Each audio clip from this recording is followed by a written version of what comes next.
Et salut tout le monde, j'espère vraiment que vous allez bien, moi ça va nickel et on se retrouve pour une nouvelle vidéo. Et dans cette vidéo je vais vous parler des Tachydromus sexciliatum, quelque chose comme ça. Bon, je vous le marque directement ici, parce que c'est totalement imprononçable.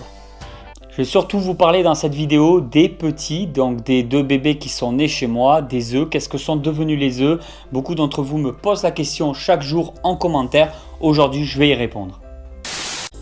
Alors au niveau des deux bébés, je chuchote, je ne sais pas pourquoi.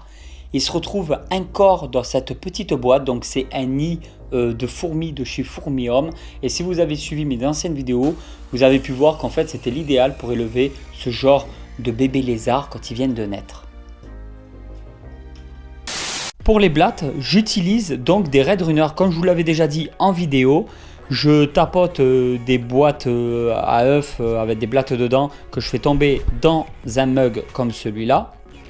Et en fin de compte, j'enlève toutes les grosses blattes et il me reste toujours des toutes petites blattes au fond de 2-3 mm. Oui, c'est un mug que j'ai piqué à mon fils, Dragon Ball. Et ensuite, je vais vous montrer ça directement en vidéo avec caméscope pour que vous voyez si les lézards vont chasser.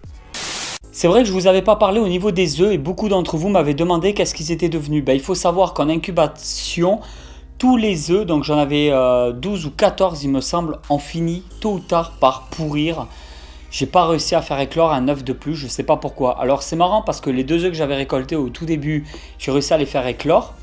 Et les 14 autres que j'avais récoltés par la suite, je n'ai jamais réussi à les faire éclore. Donc c'est plus difficile que je l'imaginais. Et je sais pas pourquoi en fait, j'ai eu peut-être la chance du débutant au départ et ça n'a rien donné par la suite, je sais pas ce que j'ai fait. Après il faut savoir que c'est des œufs que je récolte dans le terrarium, s'il faut ils étaient déjà là depuis trop longtemps, s'il faut ils avaient déjà un peu trop séché, s'il faut je les ai retournés en les prenant parce que comme ils étaient dans le substrat du terrarium, en remuant un peu le substrat, j'ai dû les retourner et du coup à l'intérieur ça s'est pas fait. Parce qu'il faut savoir que les œufs de reptiles ne doivent jamais être retournés. Du moins les œufs de lézard et de serpent ne doivent jamais être retournés. Ce n'est pas comme des œufs d'oiseaux par exemple qui doivent être justement au contraire retournés régulièrement.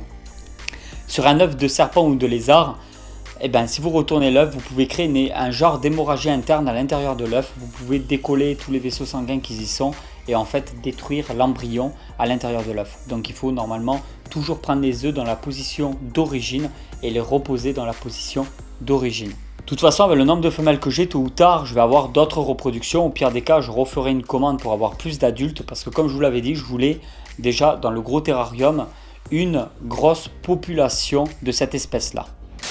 Et voilà tout le monde, j'espère vraiment que cette vidéo vous a plu. Si cette vidéo vous a plu, vous pouvez toujours la partager sur les réseaux sociaux. Moi je me retrouve sur Snapchat, c'est là où vous me retrouverez le plus régulièrement. Et je vous dis à très vite pour une nouvelle vidéo. Allez tout le monde, ciao ciao.